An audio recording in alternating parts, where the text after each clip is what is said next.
Hello everyone, welcome to Saroj Mishra's YouTube channel. में YouTube channel पर आप सभी का बहुत बहुत स्वागत है। Permanent assistant professor recruitment government university से नोटिफिकेशन नई रिलीज हुई है।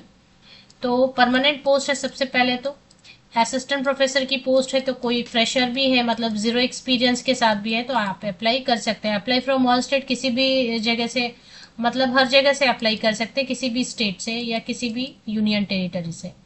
तो अदर स्टेट्स या यूनियन टेरिटरी के कैंडिडेट्स भी अलाउड रहेंगे। काफ़ी सारे यहाँ पर डिपार्टमेंट्स या सब्जेक्ट्स हैं जिनमें वैकेंसीज दिखाई दे रही हैं, और काफ़ी जगह से, उड़ीसा से तो बहुत ज़्यादा है। और ये तो उड़ीसा की वैकेंसी नहीं है, लेकिन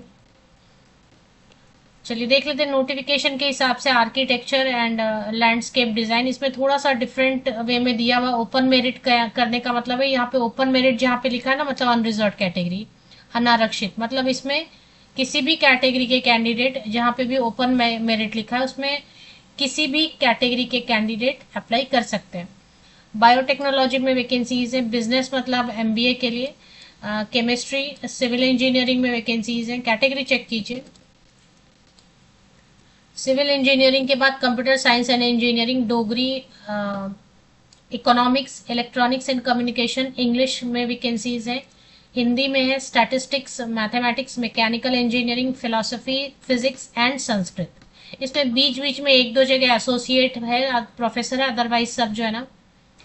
श्री माता वैष्णो देवी यूनिवर्सिटी जो कि कटरा में है, तो कटरा सभी जानते हैं।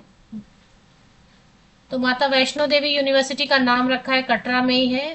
तो माता वैष्णो देवी का जो टेम्पल होगा उसके आसपास ही रहेगा शायद। जम्मू एंड कश्मीर में है ये। स्टेट यूनिवर्सिटी, तो मैं हमेशा बताती हूँ कि दो टाइप के गवर्नमेंट यूनिवर्सिटीज होते हैं। एक तो आपका स्टेट यूनिवर्सिटी होता है, तो स्टेट यूनिवर्सिटी की फंडिंग जो है स्टेट या यूनियन टेरिटरी जो भी है, तो ये स्टेट यूनिवर्सिटी है। और एक सेंट्रल यूनिवर्सिटी रहती है, तो दोनों ही गवर्नमेंट के अंतर्गत आते हैं। जो भी पे रहेगा, अलाउंसेस रहेगा, जो भी आपको भत्ते वगैरह मिलेंगे, वो सब सेंट्रल गवर्नमेंट के हिसाब से या फिर राज्य सरकार के हिसाब से दिया जाता है, अगर स्टेट यूनिवर्सिटी या सेंट्रल यूनिवर्सिटी है तो।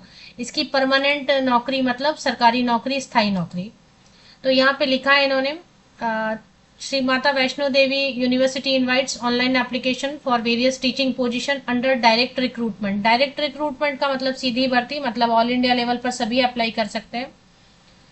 और assistant professor, professor and associate professor, ज्यादातर वैकेंसीज अगर आप ध्यान से देखेंगे तो असिस्टेंट प्रोफेसर की, एक दो बीच में आपको ना प्रोफेसर दिखेगा, देखें एक यहाँ पे बस प्रोफेसर दिख रहा है, और एक दो बीच में आपको एसोसिएट प्रोफेसर दिखेगा। तो अब एसोसिएट प्रोफेसर यहाँ पर एक वैकेंसी है, ये देखें, ये एसोसिएट प्रोफेसर की वैकेंसी है। तो सिर्फ एक या दो vacancy associate professor and professor की, बाकी सारी वैकेंसीज असिस्टेंट प्रोफेसर की है। तो क्वालिफिकेशन जो है ना थोड़ा सा डिफरेंट रहता है। प्रोफेसर के लिए तो खैर पीएचडी मैंडेटरी है प्रोफेसर के लिए, बट असिस्टेंट प्रोफेसर के लिए ऐसा नहीं रहता है। चलिए चेक कर लेते हैं। सबसे पहले civil engineering, biotechnology, computer science engineering, mechanical engineering, electronics and communication, जितने भी इंजीनियरिंग के सब्जेक्ट्स हैं उसमें पीएचडी नेट सेट कुछ भी जरूरी नहीं होता है। आप बी टेक है या बीएस है, and after that ME MTech या एमएस किया या इंटीग्रेटेड एमटेक है, बस इतना काफी है अप्लाई करने के लिए इंजीनियरिंग सब्जेक्ट्स में असिस्टेंट प्रोफेसर पोस्ट के लिए। मतलब नेट या फिर सेट या स्लेट या पीएचडी जरूरी नहीं होता है इंजीनियरिंग सब्जेक्ट्स में। तो ये एआईसीटी नॉर्म्स के हिसाब से है। अब इसमें जो नॉर्मल बाकी जो सब्जेक्ट्स हैं, नॉन इंजीनियरिंग सब्जेक्ट जो भी chemistry, economics, stats, maths, Sanskrit, Hindi, English, Dogri, philosophy, physics, उसमें नॉर्मल जो यूजीसी नॉर्म्स है उसके हिसाब से 55% या अब मार्क्स होना चाहिए मास्टर डिग्री, पोस्ट ग्रेजुएशन, स्नातकोत्तर में। सीएसआईआर नेट है या फिर यूजीसी नेट। सीएसआईआर जैसे मैथ्स के लिए तो सीएसआई होता है, एक स्टैट्स के लिए सीएसआईआर नेट होता है, केमिस्ट्री के लिए सीएसआईआर नेट होता है, बाकी सबके लिए यूजीसी नेट होगा। साइंस सब्जेक्ट के लिए सीएसआईआर नेट होता है।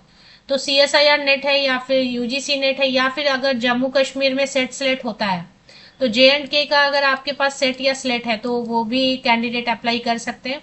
और अगर आपने यूजीसी नेट नहीं किया है, सेट स्लेट भी नहीं किया, CSIR नेट भी नहीं किया, डायरेक्ट पीजी के बाद बहुत सारे कैंडिडेट डायरेक्ट पीएचडी के लिए एनरोल कर लेते हैं और पीएचडी कर लेते हैं। तो पीजी प्लस पीएचडी वाले भी अलाउड है, बट आपका पीएचडी जो है ना वो यूजीसी नॉर्म्स के हिसाब से होना चाहिए। तो यहाँ पे 5 शर्तें लिखी हैं, 5 कंडीशन लिखे हैं, आपके पीएचडी ये पांचों कंडीशन सेटिस्फाई करना चाहिए, तो आप अप्लाई कर सकते हैं।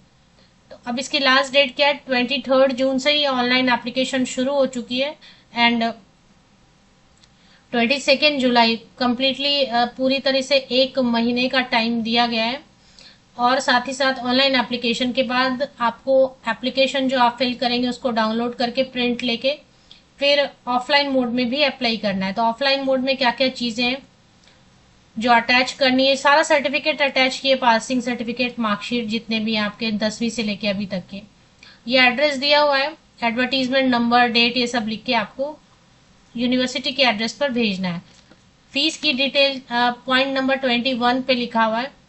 एप्लीकेशन फी जो एग्जाम्प्ट किया हुआ है SC एंड ST कैटेगरी के कैंडिडेट्स के लिए, बाकी जितने भी कैंडिडेट है उन सबको 1000 रुपीज, मतलब SC ST कैंडिडेट को फीस नहीं देनी है। बाकी जितने भी कैंडिडेट रहेंगे, महिलाएं भी हैं अगर किसी भी कैटेगरी की अदर देन SC ST, तो उनको भी फीस पेमेंट करनी है 1000 rupees, which is non refundable. Online, I think all applicant should send a printed copy of the online application form accompanied with self-attested copies of proof of date of birth, qualification, experience issued by।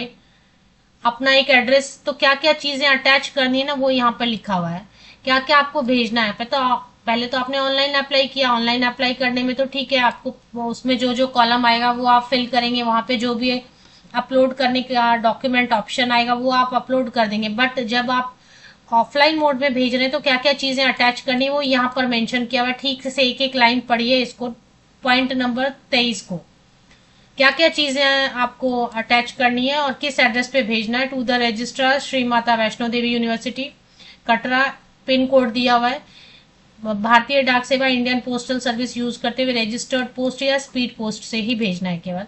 और name of the post applied for, advertisement number, date, ये सब भी आपको, subject applied for, ये सब भी लिखना है। तो चलिए अभी देख लेते हैं यूनिवर्सिटी की ऑफिशियल वेबसाइट पे लिंक कहाँ पे अप्लाई करने का। तो मैंने तो ये विकिपीडिया से लिंक ले लिया, स्टेट यूनिवर्सिटी है, इसमें जॉब्स वाले सेक्शन को मैंने चेक किया, सीधे जॉब्स पे ही क्लिक किया मैंने। Shri Mata Vaishno Devi university state university है, तो इसकी परमानेंट नौकरी है। अब इसमें जॉब्स सेक्शन में आपको चले आना है एंड व्हाट्स न्यू में भी चेक कर लेते हैं। अगर व्हाट्स न्यू में तो ठीक है, यहाँ पे व्हाट्स न्यू भी ब्लिंक हो रहा है, कई बार व्हाट्स न्यू में भी रहता है, नहीं है तो चलिए जॉब सेक्शन ही चेक कर लेते हैं। तो यहाँ पे मैं हाईलाइट कर देती हूँ, यहाँ पे नोटिफिकेशन के साइड में जॉब्स लिखा है, इस पे एक बार क्लिक करके देखते हैं। तो यहाँ पर देखें, faculty recruitment notification, notice for assistant professor है, एसोसिएट प्रोफेसर एंड प्रोफेसर, ज्यादातर पोस्ट असिस्टेंट प्रोफेसर के लिए ही, इसमें फ्रेशर अप्लाई कर सकते हैं। अप्लाई हियर का लिंक यहीं पर दिया, यहीं पर पोर्टल है, इसी से आप अप्लाई कर सकते हैं, यहाँ पर विज्ञापन देख सकते हैं। तो अप्लाई हियर पे क्लिक करके एक बार चेक कर लेते हैं क्या है। तो ये देखें, ये आगे आपका रजिस्ट्रेशन आप करिए, पहले इसको रजिस्टर करके फिर एप्लीकेशन की प्रोसेस कंप्लीट कर सकते हैं।